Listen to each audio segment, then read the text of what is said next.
여러분 안녕하세요. 오늘은 머신러닝 알고리즘에 대해서 설명을 하려고 합니다. 인공지능을 공부한다면 반드시 좀 알아야 될 기초적인 부분인데 오늘 내용은 조금 기술적인 용어가 많이 나오다 보니까 좀 어려운 면은 있습니다. 하지만 인공지능에서 가장 기본적인 알고리즘에 해당되기 때문에 어떤 게 있는지 또 각 이 알고리즘이 어떤 원리를 가지고 있는지에 대해서는 잘 알고 있는 게 필요하다고 볼 수 있습니다. 가장 기본적인 거는요, 이 지도학습 계열의 알고리즘들인데 의사결정 트리라고 하는 게 있습니다. 의사결정 트리는 어릴 적에 많이 했던 스무고개랑 비슷한 알고리즘입니다. 스무고개는요, 질문을 계속 던지면서 정답을 맞추는 게임이죠. 상대는 예, 아니요로만 대답을 해주고요. 이 대답을 듣고 다음 질문을 계속 던져서 정답을 추적해가는 방식입니다. 의사결정 트리도 비슷하게 정답을 찾아가는 알고리즘이에요. 데이터 마이닝에서 많이 사용되고요. 주어진 데이터들을 일정한 기준으로 계속 구분해 나면서 예, 아니요에 대한 각각의 확률 분포를 확인하면서 정답을 추적해 나가는 겁니다. 이걸 그림으로 그려보면 마치 나무에서 가지들이 줄기로부터 계속 이렇게 분화돼서 나가는 모양이랑 비슷하죠. 스무고개에서 질문을 한 이후 그 대답에 따라서 다음 질문이 계속 이어지고 정답을 확인해서 더 이상 질문을 할 필요가 없을 때 다시 말하면 정답을 맞출 때 게임이 끝나게 되죠. 마찬가지로 의사결정 트리에서도 각 노드들은 질문에 따라서 계속 분할이 되고 더 이상 새로운 예측값이 추가되지 않을 때 그때까지 이어지게 되는 겁니다. 이러한 방식은 하향식 결정 트리, 귀납법이라고 불리고요. 의사결정 트리의 가장 일반적인 방식입니다.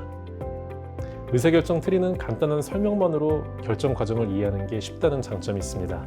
그리고 다른 기법들은 데이터를 정교화하거나 임의의 변수를 생성하거나 값이 없는 이 변수를 제거해야 하는 번거로운 작업이 수반되는데 의사결정 트리는 데이터를 가공할 필요가 사실 많지가 않습니다. 대규모의 데이터 셋에서 빠르게 동작한다는 점도 의사결정 트리의 장점입니다. 두 번째는 나이브 베이즈 분류라고 하는 알고리즘이죠. 확률 용어인데요. 조건부 확률과 베이즈 정리라고 하는 개념을 이용해서 만든 알고리즘입니다. 어떤 특징을 가진 대상을 구분해내는 일에 많이 활용이 되죠.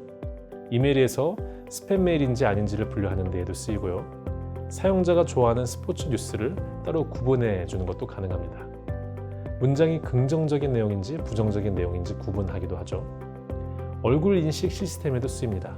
사전 확률, 우도 확률, 사후 확률, 주변 우도와 같은 개념을 쓰는데요. 스팸 메일을 예로 들어서 한번 설명을 해보면요. 스팸 메일의 확률이 사전 확률이고요. 스팸 메일에서 광고라고 하는 단어가 들어있는 메일의 확률이 우도 확률입니다. 광고라고 하는 단어가 들어있는 메일의 확률을 주변 우도라고 부르고요. 광고라는 단어가 들어있는 메일 중에서 스팸 메일의 확률이 사후 확률입니다. 한마디로 설명하면 주변 우도에서 사전 확률과 우도 확률의 곱을 나누어서 광고라는 글자가 발견됐는데 이게 스팸 메일인지를 예측하는 사후 확률을 계산해내는 게 이 알고리즘의 방법입니다. 이 알고리즘은 방대한 데이터를 빠르게 처리해 나가는데 수월하다는 그런 장점이 의사결정 트리와 비슷하고요. 하지만 그 과정을 설명하는 것은 어렵다는 점에서 차이가 있습니다. 다음은 회귀 분석입니다. 예측을 하는 알고리즘으로 가장 일반적이고 많이 쓰이는 게 회귀 분석이죠. 그 중에서 가장 기본에 해당되는 게 선형 회귀입니다.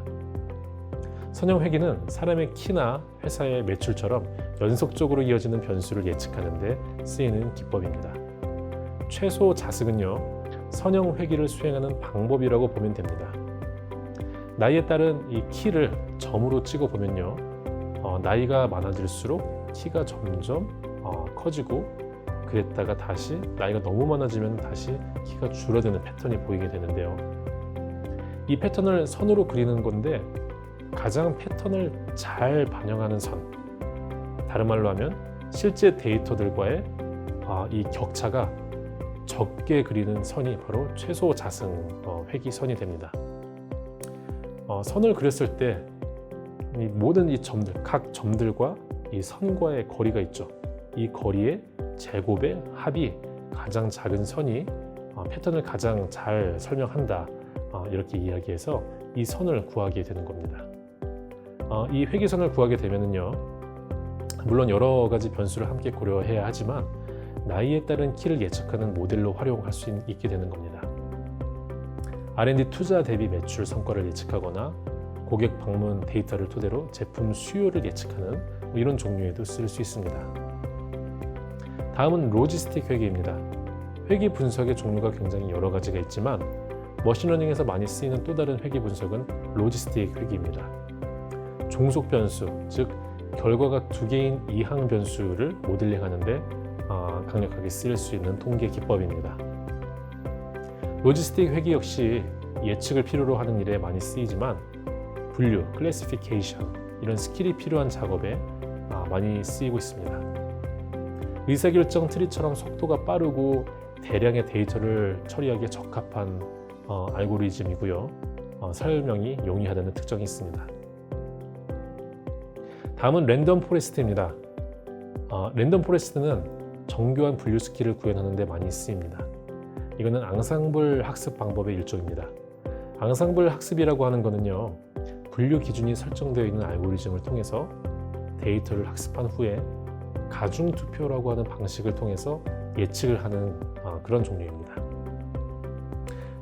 이 여러 개의 결정 트리로 구성된 모델을 통해서 분류하거나 예측을 하게 됩니다. 랜덤 포레스트는 의사결정 트리에 비해서 이 대량의 데이터를 분석하는 데는 속도는 느리지만 정확성은 훨씬 우수하다는 장점이 있습니다. 데이터의 스케일을 조정할 필요도 없고요. 운영이 안정적이라는 점도 이 장점에 해당된다고 볼 수 있죠. 여기까지 본 거는 지도학습 계열의 알고리즘이었고요. 자, 비지도학습 계열에는 어떤 알고리즘이 많이 쓰이고 있을까요? 먼저 K-민즈라고 하는 또 K-평균이라고 불리는 알고리즘입니다. 이거는 데이터를 군집화, 클러스터링하는 이 비감독 비지도 학습 알고리즘의 하나입니다.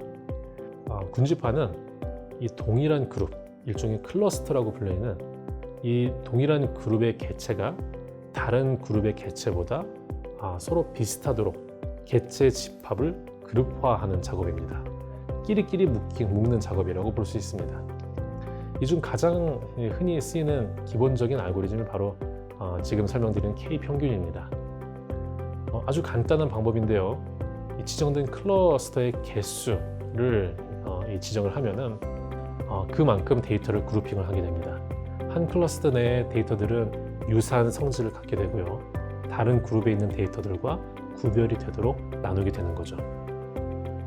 가우시안 혼합 모델도 이 비지도 학습 알고리즘 중에 하나인데요. 이 가우시안 분포가 여러 개 혼합된 군집화 알고리즘입니다. 이거는 쉽게 정규 분포로 이해를 하는 게 좋습니다.